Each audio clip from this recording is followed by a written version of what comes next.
Right, in honor of Veterans Day coming up, we're going to interview Ms. Nolen, our teacher here at North.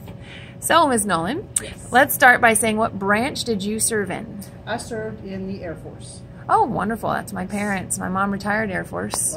Wonderful. What was your role? So my job title was cryptologic linguist with the language of Korean. And so basically I was in charge of translating and analyzing messages in Korean to English. Wow. To provide intelligence to high-level decision makers in the government.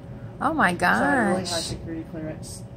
Did you go to DLI in Monterey, I did. the Defense Language Institute, That's right? right, for 62 weeks. Oh my gosh. And then I went to Goodfellow Air Force Base for another 6 months. Yeah. That was all my training. And that's here in Texas, right? St. Angelo? Mm-hmm. My sister and brother-in-law were at DLI for many years. They went for Tagalog first and then went over to Afghanistan and Iraq. Didn't use it at all. And then they went back and my brother-in-law was learning Farsi. So, wow, yeah, hard one. it was very challenging. Wow, that's incredible. Why did you join the Air Force? So, funny story. I never had ever thought about it.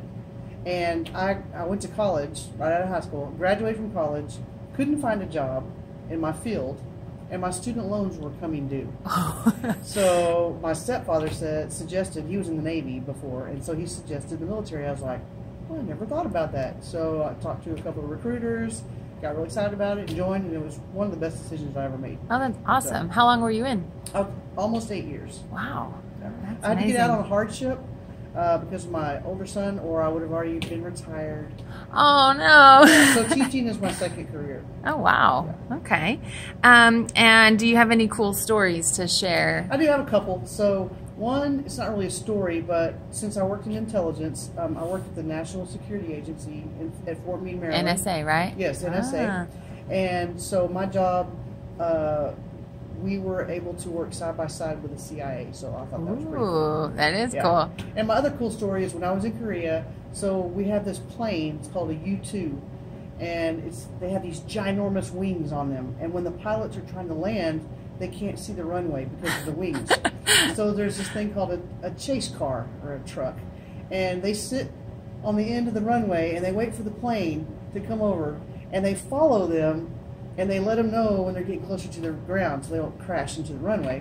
And I wasn't supposed to, but I got to ride in the chase truck one time. So oh, that's neat. Yeah, and then I got to go up with the pilots when they had a debriefing, and I got to sit in on their meeting. So oh, that's cool. I got to meet a bunch of people too. I'm sure, pilots and all sorts of things, which had nothing to do with my job. So. Right.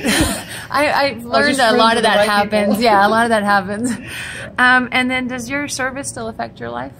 It does. A couple different ways. So I'm very task and detail oriented, and the other thing that kids really don't like, I'm probably more strict behavior wise as far as expectations. Military training, right? So, and I mean at home and here, but both of those things have helped me in the classroom. So wonderful. I'm okay with them. So. And so, do you regret serving? Absolutely not. If I could have stayed in, like I said, I would have served and retired. It was an amazing job, and I hope everybody has an opportunity to do it sometime. So you'd recommend it possibly Absolutely. For some of our students? That's awesome. Well, thank you for Go your Air service. Force. Yeah. Thank you for your service. Bye.